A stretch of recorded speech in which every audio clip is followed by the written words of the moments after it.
I'm Grace Whitaker, 28, and the one thing in my parents' house that still feels like mine is the baby grand my grandmother left me, its mahogany lid catching the late-day sun like a held breath.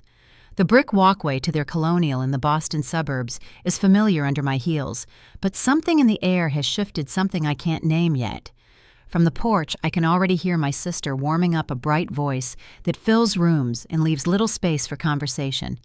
I smooth my dress, press my palm to the doorframe, and step inside to the smell of rosemary chicken and polished wood. Mom kisses my cheek and says I'm just in time. Dad calls from the living room, his tone too cheerful, like a stage cue delivered a beat early. And then I see him, a tall man in wire-rimmed glasses with a leather portfolio, standing close enough to the piano to touch it. He glances up as if he's been waiting for me. Before I go any further, tell me where you're listening from in the comments, and if you've ever had to protect something you love, tap that, like, and subscribe, so more people hear stories like this. I grew up in a house where music was treated like good manners, expected daily, and best when it didn't make a fuss. Grandma Ruth taught me to read notes before I learned to drive her hands, guiding mine through scales at dawn while the rest of the street slept. We didn't have much beyond steady paychecks and a backyard big enough for a clothesline, but the piano was our constant, the one thing that could turn a dim afternoon into a room of light. When Grandma passed, she left that baby grand to me in a quiet letter, the kind written with fountain pen patience, and the instrument stayed at my parents' place until I finished school and could move it without risking damage. I rent a modest place now across town, a one-bedroom with a bay window that makes everything look kinder in the morning, and I've been saving for the day I bring the piano home. In the meantime, Sunday dinners kept the bridge between the old house and my new life, a plate at the table, a visit to the living room, a promise to take the keys one day soon. Our family speaks about values with a softness that can turn sharp without warning. Kindness. First, work hard. Be grateful. Lessons stitched into us with good intentions and tight seams. I learned to bow my head and do the work to let the music say what I didn't, to keep my voice even when my hands shook after long practice. Lauren learned to stand in a brighter circle. She has an easy way with people that makes strangers lean closer, and for years I didn't mind the attention finding her first. We were different instruments playing under the same roof. When I left for college, I took odd jobs to pay for master classes and kept my practice hours like appointments with daylight. The conservatory halls were colder than our kitchen, but made room for quiet effort, and in those rooms I found teachers who could hear what I was trying to say. Walking into my parents' house that Sunday, I felt the old tug between what I was raised to accept and what I'd learned to claim. The dining room was dressed for an occasion, good china linen napkins, a bottle of champagne waiting in an ice bucket that beaded onto the silver tray. Mom moved with brisk efficiency, and Dad's smile carried that careful, too-wide brightness people wear when something is already decided. Lauren stood near the living room archway with sheet music against her chest, humming a melody that left no space for any other sound. The man by the piano rested his fingertips on the closed lid, as if testing balance rather than tone, and the portfolio at his side looked heavy enough to hold answers I hadn't been invited to read. He introduced himself as Victor Haynes, and said it was a beautiful instrument. I said I knew. I wanted to ask why he was here, why a stranger stood so close to the last thing my grandmother touched in this house, why Dad had placed a glass of wine for him on the end table beside the framed family photo from a summer we never stopped referencing. Instead, I took off my coat and moved between Victor and the curve of the piano, close enough to see the faint handprint I'd left on the polished wood the last time I visited. The keys were hidden under the fallboard, but I could feel the shape of them as if they had weight against my palms. Mom called us to the table, her voice bright and steady. Dad gestured for our guest to join, as though nothing about this night needed explanation. I sat and folded my napkin and told myself to breathe through grace and good sense the way Grandma taught me.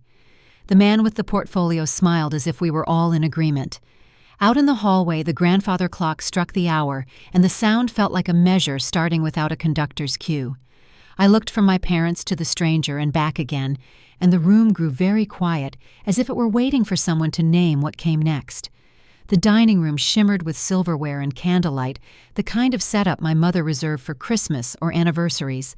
A roast sat in the center of the table, and beside it was a chilled bottle of champagne, beating with condensation.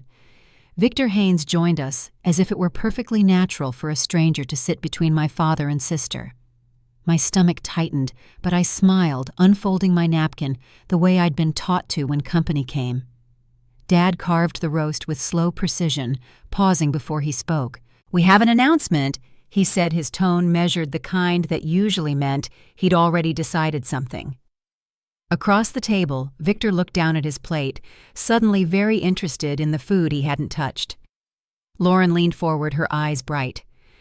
"I've been invited to the European Vocal Masters competition," she said, and waited for the room to fill with our applause.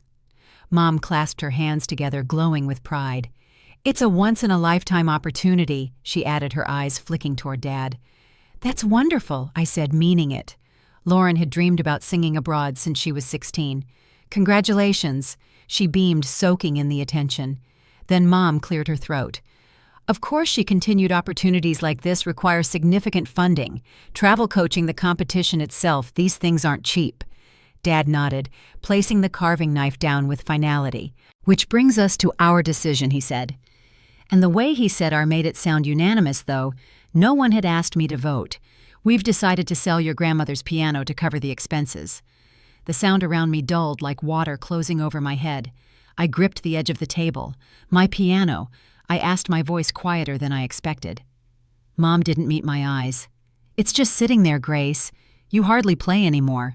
"That's not true," I said, but she continued as if she hadn't heard me.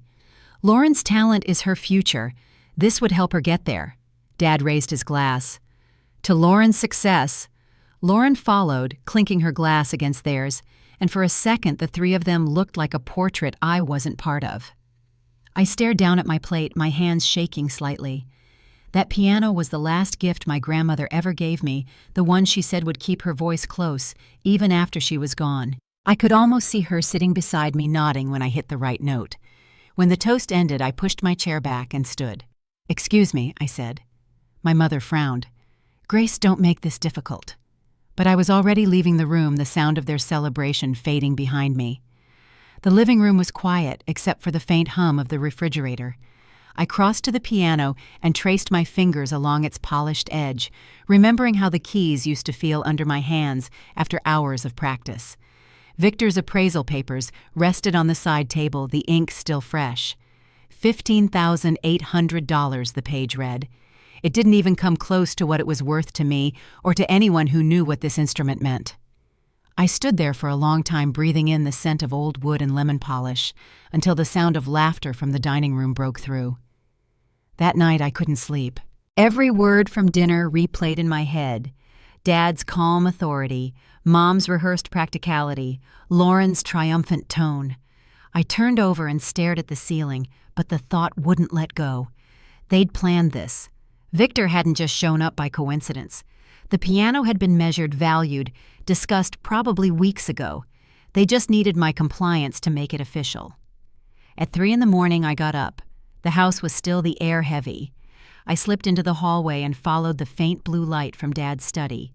His computer screen glowed with its screensaver, a school of digital fish looping endlessly. I hesitated, then moved closer. The mouse was warm under my hand as I woke the screen. His inbox appeared immediately open, unguarded. The first email subject line hit me like a strike re-piano valuation. Lowball offer accepted. I clicked it, and my pulse quickened as I scrolled. 2 months' worth of correspondence between Dad and Victor. "We need to move quickly before Grace realizes," one message said. Another from Victor, detailed market comparisons and adjusted offers. I read the numbers twice. 21,900, reduced to 15,800. They had agreed to take less than it was worth. By the time I reached the last message, my hands were shaking. A final note from Lauren. "She won't make a scene. She never does." The sound of the hallway floor creaking behind me made my heart stop. I turned, clutching a stack of printed emails like evidence. Uncle Peter stood there, his hair disheveled, eyes tired. He must have arrived late and stayed in the guest room. "You shouldn't be in here," he said quietly. "Neither should those papers," I answered. For a long moment, he just looked at me. "You're not wrong," he said finally, "but your father believes he's doing what's best for the family. Did you know?" I asked. His silence was all the answer I needed. Morning came with the smell of coffee and the sound of my mother humming in the kitchen as if the night before had never happened. Dad sat at the table reading the newspaper. Lauren scrolled through her phone. I walked in, set the printed emails beside his plate, and waited. "I found these," I said. The humming stopped. Dad lowered his paper slowly. "You went through my computer. You went behind my back to sell my piano," I said, matching his calm tone. "And you're selling it for $6,000 less than it's worth." Lauren rolled her eyes. "You're being dramatic, Grace. It's just an instrument." Mom touched my arm gently, that practiced softness she used when she wanted control, without sounding harsh. "Sweetheart, family means making sacrifices. We spent years paying for your lessons. It's Lauren's turn now." Dad folded the paper and set it aside. "This isn't up for debate." The doorbell rang before I could respond. He stood, straightened his shoulders, and went to answer it. A moment later, Victor walked in carrying his portfolio. "Good morning," he said pleasantly, as if we were old friends meeting for brunch. He and Dad moved to the living room, spreading papers across the coffee table. "Just need final measurements before we complete the sale," Victor said, and began examining the piano. I stepped into the doorway, phone in hand, pretending to scroll while snapping quiet photos, dates, signatures, figures. The house phone rang. Mom answered, her expression changing when she handed it to me. "It's Dr. Caldwell," she said. My old professor's voice filled the line, warm and steady. "Grace," she said, "I wanted to tell you personally, your audition recording for the advanced performance track was stunning. The committee loved it." I leaned against the counter, my throat tight. "I thank you," I managed. "You earned it," she said. "Don't let anyone tell you otherwise." When the call ended, I stood there, the weight of the news settling in. Across the room, Dad and Victor were laughing softly about logistics, unaware.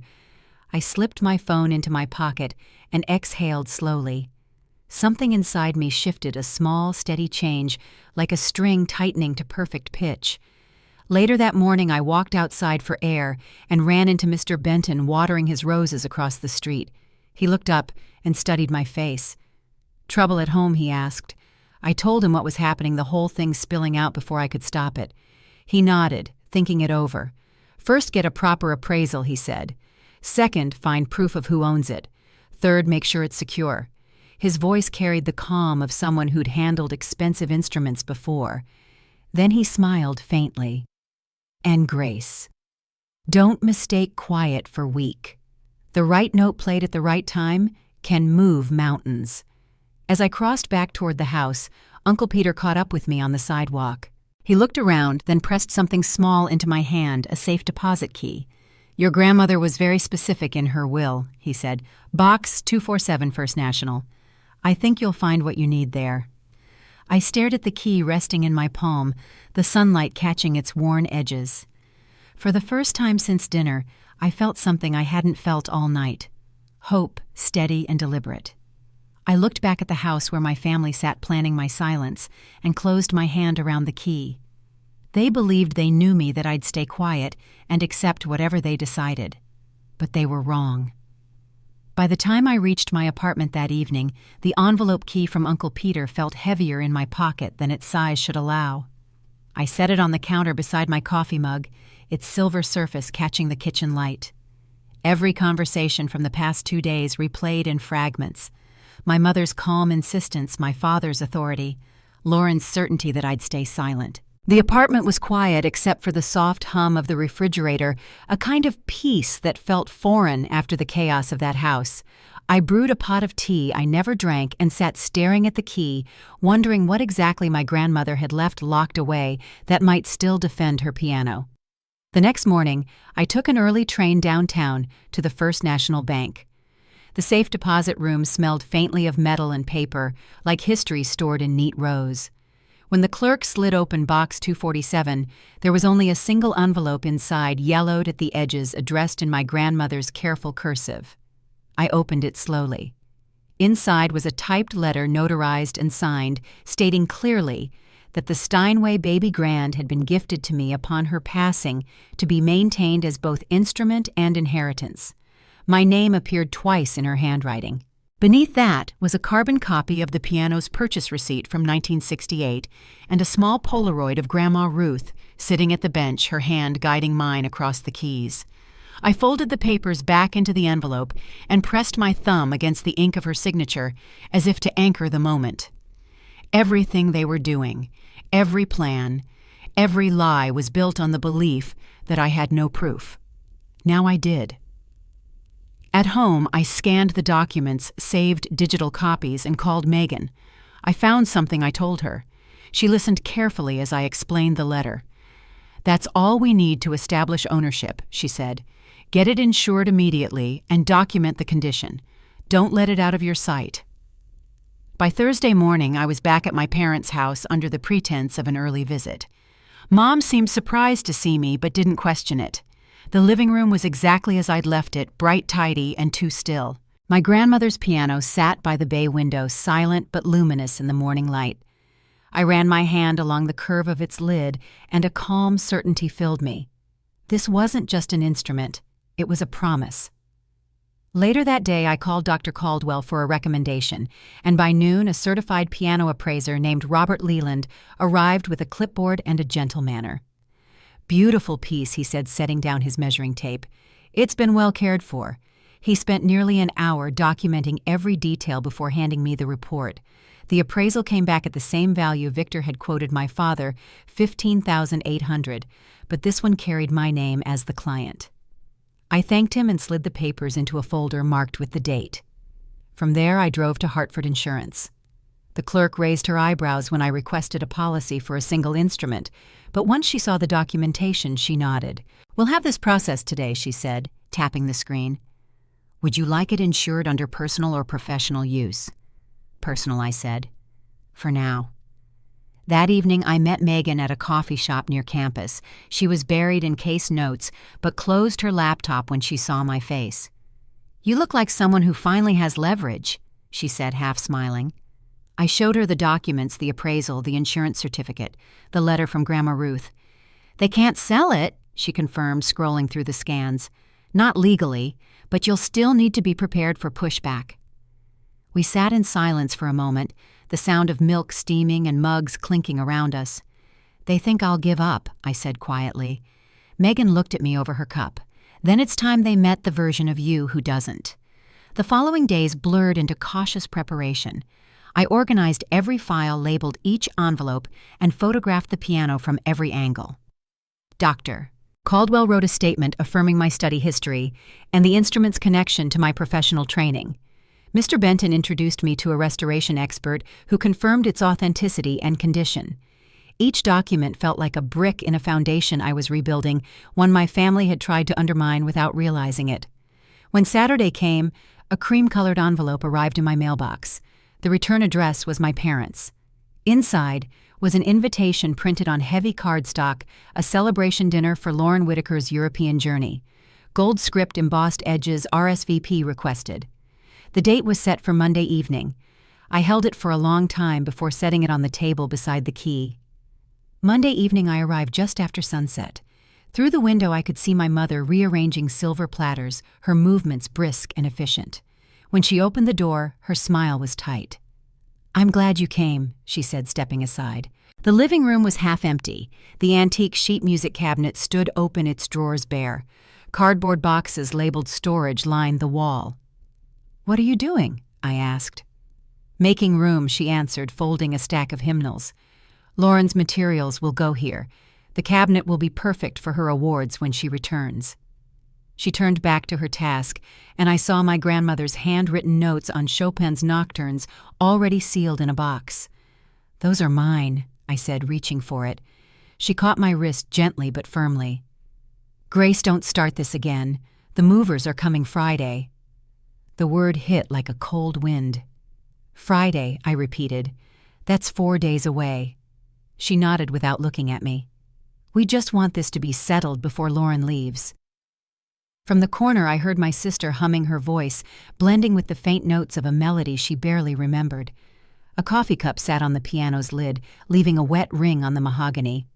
I slid a coaster under it. "Please don't put drinks on it," I said. She shrugged, flipping through her sheet music. "It's not like it matters now." Something inside me steadied, sharp and calm. I closed my eyes and heard Grandma Ruth's voice, patient and sure, telling me that real strength isn't loud, it's consistent. When I opened them, I knew what I needed to do. The next morning, I called Robert Leland again this time, asking him to send a notarized copy of his appraisal directly to my apartment. Then I stopped by Hartford Insurance to update the policy with the instrument's serial number and photographs. The agent printed a new certificate stamped and dated. Megan met me that afternoon, laptop already open. "We'll file a claim of personal ownership," she said, typing quickly. "If they try to sell it, it'll be flagged immediately." She paused, looking up. "How's Lauren taking all this?" I hesitated before answering. "She's still convinced she deserves it." Megan nodded. "Let her. The facts will speak louder." By Thursday, the paperwork was complete, the insurance policy finalized, and the letter from my grandmother safely stored in both digital and physical form. Uncle Peter called that night to check in. "You're doing the right thing," he said. "Your grandmother would be proud." The celebration dinner was set for the next evening. My parents' voices on the phone were overly cheerful, masking the tension beneath. "We'll see you at 6, Mom said. I looked at the envelope on the counter, then at the folder of documents beside it. Everything was ready, every form, every proof, every quiet defense they never expected. When I arrived at the house the following night, the dining table gleamed with polished silver and the smell of roasted herbs. Lauren floated between the rooms, practicing her acceptance smile in every reflection. My father poured wine, his gestures deliberate, rehearsed. Mom adjusted the candles until the flames burned perfectly even. I took my seat, my hands resting calmly on my lap. Whatever came next, I was no longer afraid of being the quiet one. I had spent my life learning how to let music speak when words failed, and now it was time they listened. The dinner unfolded like a performance. Everyone but me had rehearsed. Candles burned low, casting gold light across polished silverware. My father carved the roast with deliberate precision, while my mother described the competition itinerary to anyone who would listen. Lauren sat beside her, smiling like a performer at curtain call. I sipped water to steady my hands. They spoke of flights, wardrobe fittings, voice coaches, all of it funded by the piano that wasn't theirs to sell. When dessert was served, I excused myself, claiming I wanted to check the coffee. The living room was dim quiet, except for the hum of the refrigerator. The piano gleamed in the half-light, its keys hidden under the closed lid. I sat on the bench, my reflection faint on the mahogany. For years, this had been my sanctuary, the one space in that house that felt entirely mine. I could almost hear my grandmother's voice from the edge of memory, reminding me to breathe through the measure to let each note settle before beginning the next. From the hallway, the low murmur of conversation drifted through.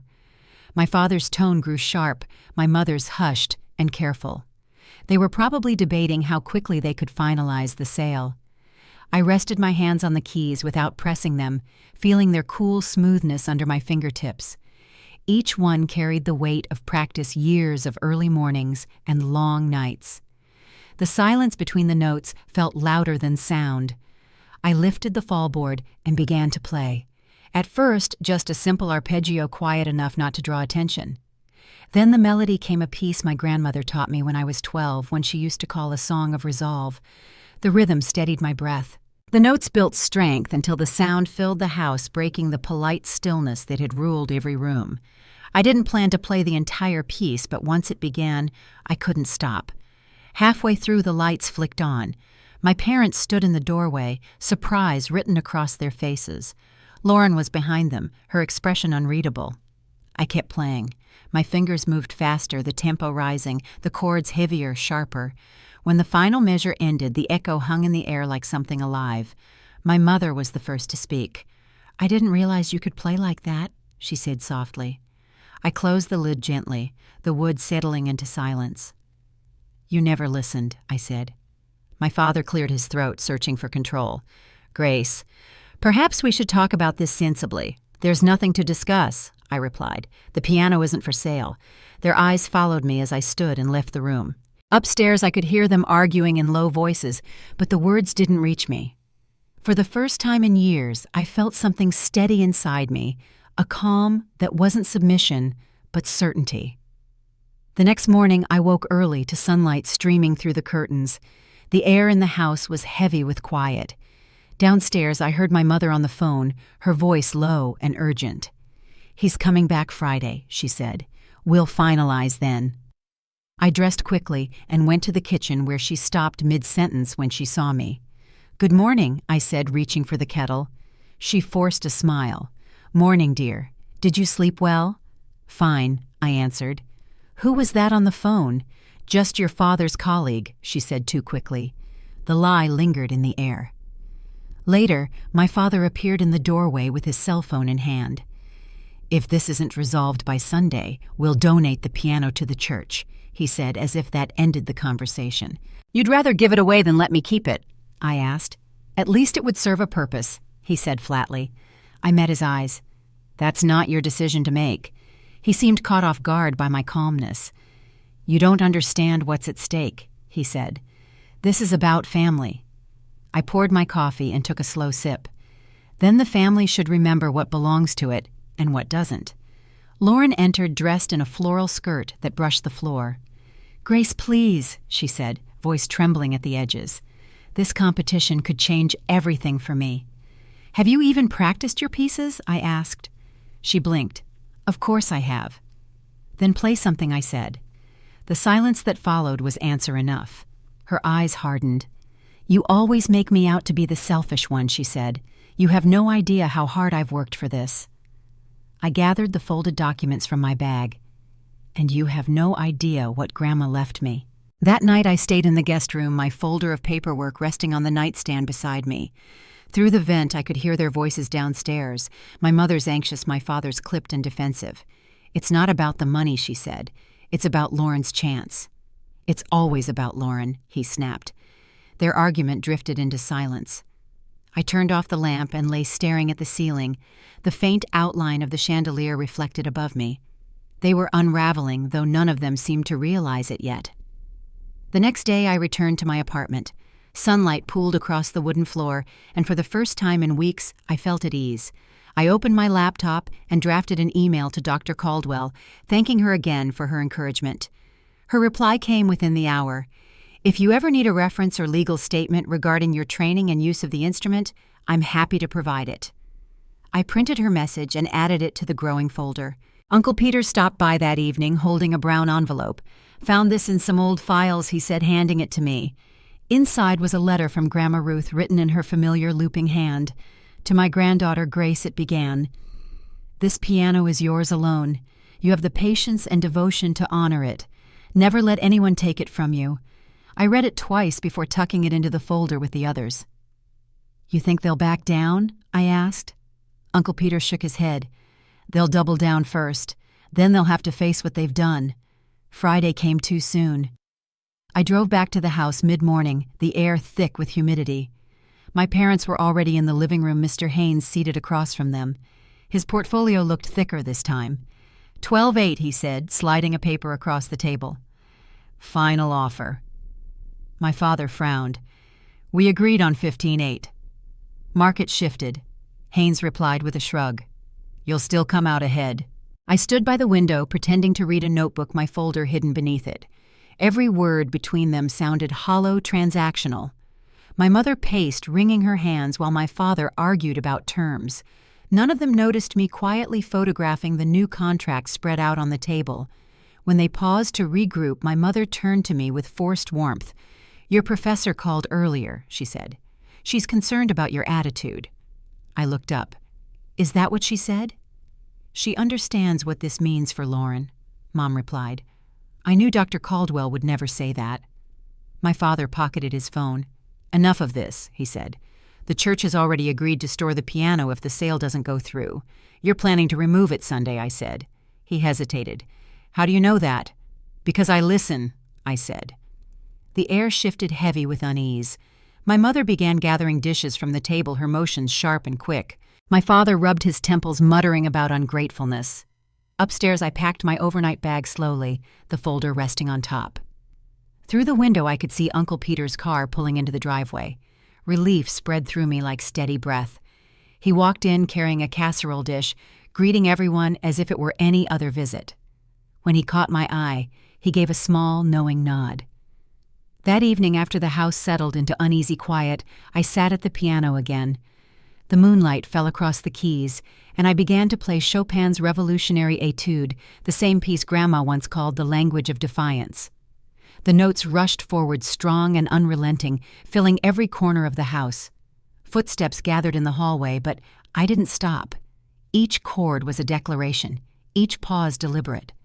When the last note faded, no one spoke. I looked up to find them watching, unsure what to say. My mother's eyes glistened in the half-light. "You never listened," I said again, closing the lid. Then I stood calm and steady. Tomorrow would bring whatever it brought, but I finally knew what strength sounded like. Saturday morning arrived heavy and bright. Sunlight pushed through the curtains, drawing lines across the guest room walls. I sat up slowly, listening to the faint sound of my mother's voice downstairs, clipped and restless. The scent of coffee and furniture polish filled the air. On the dresser, my folder of documents waited, edges neatly aligned, proof that what they were doing wasn't just unfair but unlawful. I dressed carefully, taking my time. The house felt like a stage before a play's final act, everyone waiting for their cue. Downstairs, my father stood by the living room window phone pressed to his ear. His voice was low but tense. "We're moving it Sunday afternoon," he said, glancing toward the staircase. When his eyes met mine, his expression didn't change. He just ended the call and pocketed the phone. "You're up early," he said evenly. "I heard you," I replied. "You're changing the moving date." He shrugged. "Schedules shift. Best to handle things quickly." My mother appeared from the kitchen, wiping her hands on a towel. "Grace, we'd appreciate it if you didn't make this harder than it already is." I opened my folder, pulled out one sheet, and placed it on the table. "This is the insurance policy," I said. "It's under my name. If anyone tries to remove the piano, it'll be reported as theft." For a second, neither of them spoke. My father's jaw tightened. "You wouldn't dare." I met his eyes. I already did. The silence stretched, filled only by the ticking clock. Lauren came down the stairs, hair still damp from her shower. "What's going on?" she asked. "Your sisters decided to make things difficult," Dad said. "Difficult." I turned toward her. "They're planning to sell something that doesn't belong to them." Her eyes flicked between us. "It's just a piano," she said finally, her tone rehearsed. "You have plenty of others to play." "It's not just a piano," I said quietly. "It's Grandma's." The way she looked away told me she'd known that all along. That afternoon, I drove into town to meet Megan at her favorite cafe. She was already there, laptop open, her cup of coffee untouched beside her. "You look like someone gearing up for battle," she said. "They've moved the sale to tomorrow," I told her, sliding into the booth. "Then you're right on time." She turned the laptop toward me. "We're ready. Ownership letter, appraisal, insurance, all verifiable. You've got every angle covered. If they try to push you, have grounds to stop them." I nodded, though my stomach felt tight. "They'll call it betrayal," I said. Megan's expression softened. "Maybe, but protecting what's yours isn't betrayal. It's clarity." Back at the house, the evening passed in uneasy quiet. My mother baked as if distraction could erase tension, filling the air with cinnamon and sugar. My father stayed in his study, pretending to read. Lauren hummed through her warm-ups, her voice floating down the hallway like a reminder of the divide between us. When the grandfather clock struck 10, I went to the piano. The moonlight stretched across the mahogany, soft and silver. I rested my hand on the lid, feeling the faint warmth where the day's sun had touched it. I remembered the day Grandma taught me Chopin's etude, her patient smile as I stumbled through the first difficult passage. "Don't rush," she said. "Let it build its own power." Now, as I pressed the first keys, the melody unfolded with quiet strength, filling the house again. It wasn't defiance this time, it was declaration. When the final note faded, I closed the lid and whispered under my breath, "Tomorrow." The next morning, the house was already awake. My father's voice echoed down the hallway, brisk and determined. Two men in moving uniforms stood near the foyer, their eyes darting between my parents and the piano. Mr. Haynes arrived minutes later, portfolio in hand. "Let's get started," he said, opening his folder. My mother motioned toward me. "Grace, come sit. We can all be civil about this." I sat across from them at the dining table, every document ready in my folder. My father slid a contract toward me, his signature already dry. "It's done," he said. "All that's left is your acknowledgement." I looked at the paper. My name wasn't on it anywhere. "You'll need proof of ownership to complete the sale," I said, keeping my voice steady.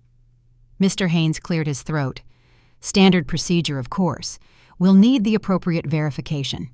"Then you'll want to see these," I said, setting 3 sealed envelopes on the table. An official appraisal, the insurance certificate, and a letter from Grandma Ruth transferring ownership to me. I passed them across one by one. My father's hand froze halfway to his glass. "You went behind our backs." My voice stayed calm. "You spent months arranging this without telling me. I learned from the best." Mr. Haynes scanned the documents, his expression shifting from curiosity to caution. "This changes things," he said, closing his folder. "I can't proceed with a sale that might be disputed." He nodded to the movers. "Pack it up. We're done here." The room erupted at once. My father's chair scraped against the floor. "How dare you embarrass us in front of a guest?" he shouted. My mother's hands shook as she reached for the papers. "After everything we've done for you, you mean everything you've done for Lauren," I said, standing. Lauren's face flushed. "This isn't about me," she said. "It's always about you." The words came sharper than I intended, but they hung there true and undeniable. My father tried to regain control. "Grace, be reasonable. We can't afford both your ambitions." I gathered the papers and slid them into my bag. "Then it's a good thing I no longer need your help." He laughed, a short, bitter sound. "And how do you plan to afford that piano's upkeep?" "With your little lessons." I met his stare. "With my scholarship from the Archer Foundation," I said. His laughter stopped. "You applied without telling us." "Yes," I said, "and I was accepted months ago." The silence that followed was absolute. Even Lauren looked stunned. My mother's teacup rattled against its saucer. "Grace," she whispered. "Why didn't you tell us?" "Because you wouldn't have believed in me," I said. For a long moment no one moved. Then Lauren spoke, her voice unsteady. "You think I don't feel that too," she said. "Everyone expects me to be perfect, but I'm not. She stopped, words catching in her throat. My father turned toward her, surprised by the crack in her composure. I took a slow breath. "The movers can leave," I said quietly. "The piano stays." Mr. Haynes closed his portfolio. "You'll be hearing from the buyer," he told my father, but his tone held no conviction. As he left, Uncle Peter appeared in the doorway holding a casserole dish. "Everything all right?" he asked, eyes flicking from the table to the documents clutched in my hand. "Everything's finally in order," I said. My father's voice softened, weary. "Grace, think about what you're doing." I met his gaze. "I already have." Uncle Peter gave me a small nod, then looked toward the piano. "She'd be proud," he said quietly. I walked to the living room, rested my hand on the piano lid, and let my fingers trail across the wood. The house around me felt smaller somehow, the air lighter. Behind me, the argument had gone quiet. Tomorrow I would arrange for the piano to be moved, not stolen, not sold, but home. Sunday afternoon arrived with the kind of stillness that feels planned. The house looked polished again, fresh flowers on the table curtains open to let in light that felt too bright for what was coming. The mover's truck sat at the curb, and 2 men stood by the front porch waiting for direction. My father greeted them with his practiced charm, while my mother adjusted the silverware as if dinner could soften what they were about to do. Lauren hovered near the piano, her voice low, her expression unreadable. When my father called me into the dining room, his tone carried a rehearsed cheer. "We were just about to begin," he said, gesturing to the table. Mr. Haynes sat beside him again, his leather portfolio and place papers neatly stacked. "Let's make this official." Dad continued, sliding a pen toward me. I took my seat slowly. The movers waited near the doorway, unsure whether to look at me or the floor. The contract lay open in front of me, my father's signature bold across the top line. My name appeared nowhere. "This doesn't include me," I said, keeping my voice even. My mother leaned forward. "Sweetheart, This is for your sister's future. You understand that, don't you?" Lauren reached across the table, her nails painted a pale pink, the same color she wore for every performance. "This means everything to me," she said softly. "Sometimes we have to make sacrifices." I pulled my hand away and placed 3 sealed envelopes on the table. "Then we'll make this clear," I said. "Appraisal insurance and proof of ownership." For a moment, no one moved. Then Mr. Haynes adjusted his glasses and opened the first envelope. The paper crackled in the silence. His eyes flicked down the lines, widening slightly when he reached the letterhead. "This is official," he murmured. "And current." My father's face reddened. "What is this nonsense evidence?" I said. "The piano belongs to me." I passed the second envelope forward, insurance coverage in my name alone. The third followed Grandma Ruth's signed and notarized letter. Mr. Haynes looked between us, uncertain. "I can't complete this sale," he said, finally closing his folder. "Not with ownership in question. I don't get involved in family disputes." He stood signaling to the movers that they could leave. The sound of the front door opening felt louder than anything else in the room. My father's chair scraped against the floor. "How dare you humiliate us like this," he said, "after everything we've invested in you." I rose to meet his height, calm but steady. "You taught me that family means loyalty," I said, "but loyalty isn't obedience." Lauren stood abruptly, her chair tipping back. "You think you're better than everyone," she snapped. "You've always looked down on me." Her voice cracked on the last word, the practiced control gone. "You have no idea what kind of pressure I'm under." My mother moved toward her, placing a hand on her shoulder. "Lauren, please," she whispered. But my sister kept talking, words tumbling faster. "You get all the sympathy because you're the quiet one. But I'm the one who has to live up to everyone's expectations." Dad's voice broke through hers, sharp as glass. "Enough. Both of you." He looked at me again, his anger replaced by something closer to disbelief. "What are you planning to do now, Grace? You think you can handle that piano on your own? Maintain it, move it." "Yes," I said. "I've already arranged everything." He frowned. "And how exactly will you afford that?" "The Archer Foundation awarded me a full scholarship," I said. "You'll find I'm quite capable of managing on my own." My mother's hand froze in midair, the color draining from her face, when she asked quietly. "6 months ago," I answered. I didn't tell anyone because I wanted to earn it before I spoke of it. The room fell silent again. Lauren stared at me, her expression shifting from anger to something like confusion. Then for the first time she looked small, not in age, but in certainty. "You always make it look so easy," she said quietly. "It's never been easy," I said. "You just never saw what it cost." Uncle Peter appeared in the doorway, then holding a casserole dish, as if he'd walked into the wrong house. "Everything all right in here?" he asked. My father didn't answer. Uncle Peter set the dish on the counter and glanced at the envelopes spread across the table. "Looks like you've settled something," he said mildly. My father's shoulders dropped. "She's decided to embarrass this family," he said. "No," Uncle Peter said, his voice steady. "She's decided to protect what was given to her." My father exhaled the fight, leaving him in uneven breaths. "You'll regret this, Grace," he said. I met his gaze. "Maybe," I said. "But at least it'll be my choice." He didn't reply. The only sound was the faint hum of the refrigerator and the clock marking each second. My mother wiped at her eyes, pretending it was dust. Lauren turned toward the piano, then back to me. "I didn't know Grandma left it to you," she said. "She did," I said softly, "because she knew what it meant to both of us, but she also knew who would keep it alive." The words seemed to reach her. She nodded once, her expression unreadable, then left the room without another word. I gathered my papers and slid them back into my bag. Mr. Haynes's car pulled away outside, followed by the mover's truck. Through the window, the sunlight glinted off the piano's polished surface, catching the room in a soft reflection. Uncle Peter joined me at the doorway, lowering his voice. "You did well," he said. "Your grandmother would be proud." "I hope so," I said. He looked back at the dining room where my parents sat silent and still. "Give them time," he said. "Some truths take longer to settle." I nodded. "I'm not waiting for their permission anymore," I said quietly. He smiled faintly. "Good. That's when real music starts." That evening, after everyone retreated to their rooms, I stood in the living room one last time. The piano seemed different now, lighter somehow, as if it had taken a breath after holding one too long. I touched the keys gently, not to play, just to feel their shape beneath my fingertips. Through the window, the street was calm, the porch light casting a soft glow across the driveway. I thought of the movers returning the next day, not to take the piano away, but to bring it home. I closed the lid, carefully, ran my hand along the smooth wood, and turned off the lamp.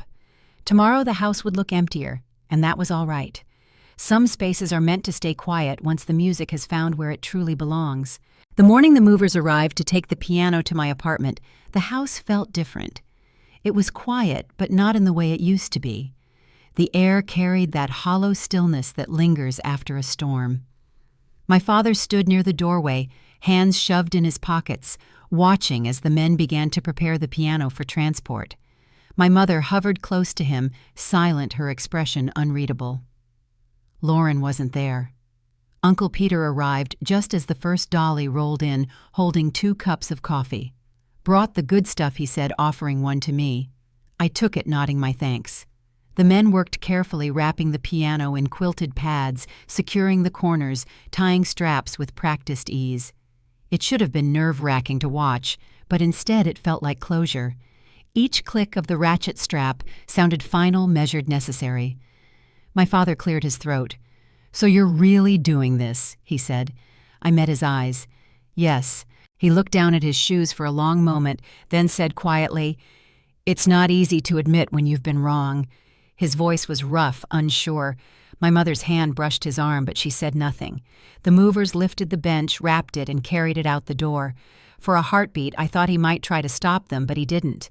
He just stood there, jaw set, shoulders slumped in a way I'd never seen before. When they loaded the piano onto the truck, I followed them outside. The autumn air smelled faintly of rain and leaves. My apartment wasn't far, only a few miles, but it felt like an entirely new world waiting across town. Uncle Peter walked beside me as I watched them close the truck doors. "You sure you don't need me to follow you?" he asked. "I'll be fine," I said. He studied my face, then nodded. "You always are." At my apartment, the delivery went smoothly. The movers took their time guiding the piano through the doorway, maneuvering it into the corner by the bay window I'd chosen weeks before. When they removed the last layer of padding, the wood gleamed in the sunlight like something reborn. I signed the papers, thanked them, and watched from the window as the truck pulled away. The room felt different, immediately brighter, more complete. I sat on the bench, closed my eyes, and rested my hands on the keys. The sound that filled the apartment when I began to play was clear, unburdened. It wasn't about defiance anymore. It was about freedom. Days turned into weeks. I poured myself into music again, teaching during the day and practicing late into the night. Dr. Caldwell wrote a recommendation that helped me secure a small teaching residency with the Boston Chamber Music Society. They invited me to perform at their spring showcase, my first solo recital since graduating. The letter sat on top of the piano for a week before I had the courage to frame it. Uncle Peter visited often, sometimes bringing groceries, sometimes just stories. One afternoon he arrived carrying a weathered leather satchel. "Found this while cleaning out storage," he said. Inside were 5 journals filled with my grandmother's handwriting pages of musical notations, reflections, and teaching notes. She kept these her whole career, he said. I turned the pages carefully, the ink faded but legible. She'd written about phrasing tone and the emotional precision of playing as if she were still teaching me. That evening, I sat at the piano with one of the journals open beside me. Her notes guided my fingers through pieces I hadn't played in years. The apartment filled with the sound of connection across time, the kind that doesn't fade even when voices do. By winter, my small studio had grown into a full schedule of private students. The first was a young girl named Emma, barely 8, with hands too small for most chords, but a determination that reminded me of myself at her age. She struggled with scales, at first impatient with repetition. I told her every note teaches you something, even the quiet ones. She smiled, repeating the measure until it sounded right. Teaching her, and later 5 other students, brought a calm satisfaction I hadn't expected. Megan stopped by one Friday evening with takeout and a bottle of champagne. To new beginnings, she said, pouring the drinks into mismatched cups. To peace and practice, I replied. We laughed the kind of laughter that comes only when the hard part is behind you. After she left, I sat by the window watching the snow start to fall. The piano reflected the soft white light, and for the first time in months, the house felt entirely my own. No voices arguing down the hallway, no footsteps pacing outside the door, just the quiet hum of heat and the memory of my grandmother's favorite lullaby. In late February, I received a letter confirming my performance slot at the spring showcase. I stared at it for a long moment, tracing the embossed seal at the top. The concert would mark a turning point, one I'd been building toward without realizing it. Around the same time, Lauren called. It was the first time I'd heard her voice in months. I've been taking lessons, she said, sounding hesitant. Real ones. 2 hours a day. I didn't answer right away. That's good, I said finally. How's it going? She laughed softly. Harder than I thought. But I think I'm starting to understand why you loved it. Her voice carried no defensiveness this time, only honesty. Mom and Dad want to come to your recital, she added. I looked out the window, the streetlight flickering against the snow. We'll see, I said. The day of the concert arrived in early April. The auditorium smelled faintly of polished wood and stage dust. As I waited backstage, my hands felt steady, not nervous, just ready. When the stage manager nodded, I stepped into the light. The first notes echoed across the hall, warm and full, the sound I'd waited my whole life to hear without resistance or apology. When I finished, the applause came like a wave, but I didn't look for anyone in the crowd. It wasn't about who was watching anymore. It was about playing as though every moment of silence before this one had led me here. That night, when I returned home, I found a small bouquet on my doorstep. No note, just lilies and a sprig of rosemary, my grandmother's favorite. I set them on top of the piano, smiling. The months that followed moved gently. My parents didn't call often, but when they did, the tone was softer, tentative. Lauren visited once, bringing cookies she'd baked herself. She stood by the piano, tracing its edge with her fingertips. It belongs here, she said quietly. It did. The music, the peace, the sense of belonging, it all finally fit. And for the first time in years, I didn't feel the need to prove anything to anyone. That spring, when the last of the snow melted, I sat by the open window playing one of Grandma's old compositions from her journal. The melody drifted into the street below, mixing with the sounds of passing cars and the distant laughter of children. Each note carried something both familiar and new, proof that the hardest battles sometimes end not with applause, but with stillness.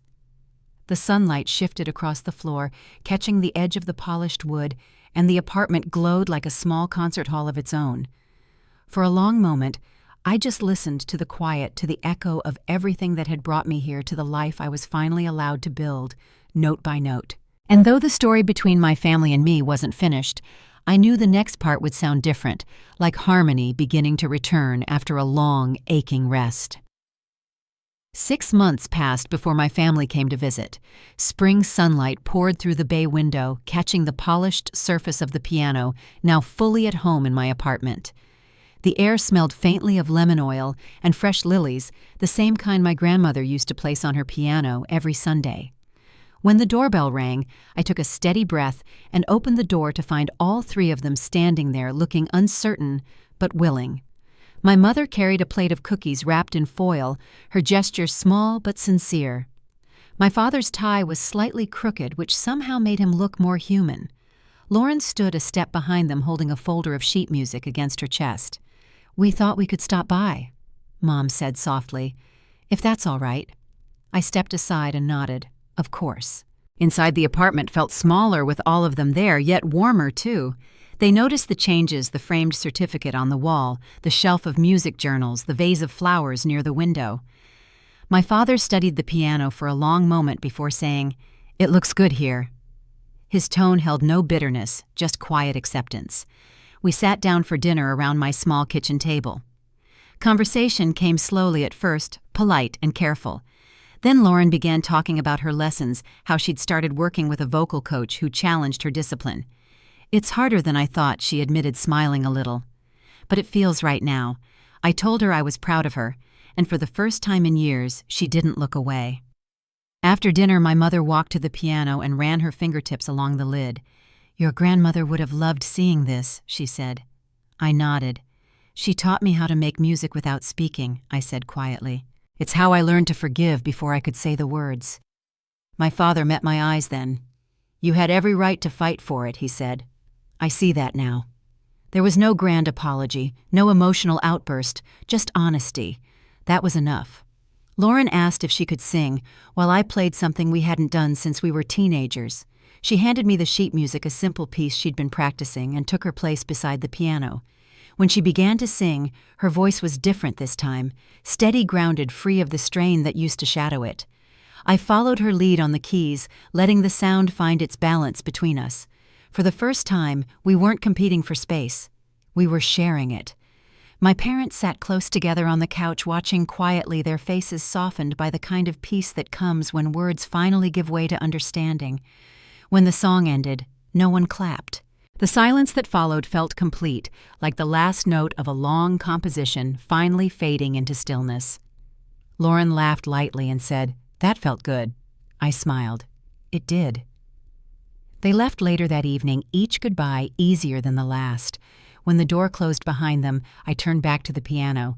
The flowers on the table leaned toward the window light, and outside the city hummed in a low, gentle rhythm.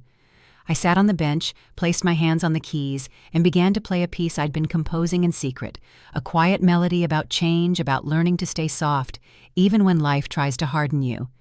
Every measure held pieces of everything that had come before, the arguments, the silence, the small reconciliations stitched together by time. It wasn't about victory anymore. It was about balance, the same lesson my grandmother had written in her journals decades ago, that real music isn't about perfection, it's about listening deeply enough to find harmony after dissonance. When the last note settled, I let it linger in the air. The room was still sunlight slipping toward dusk, and for the first time I realized how far I'd come, not just as a musician, but as a person. Some wounds don't heal through apology or justice alone. They mend quietly through patience work and the courage to keep showing up when it would be easier to walk away. As the sky turned amber, I closed the piano lid and whispered a simple thank you to Grandma Ruth, to the music, to the peace I'd finally found. Before I end, I'll leave you with this: hold on to what truly belongs to you, not out of pride, but out of love. The things worth keeping, your voice, your dignity, your purpose, will always find their way home. If this story touched you, take a moment to share it or leave a thought in the comments. And wherever you're listening from tonight, remember you can always begin again.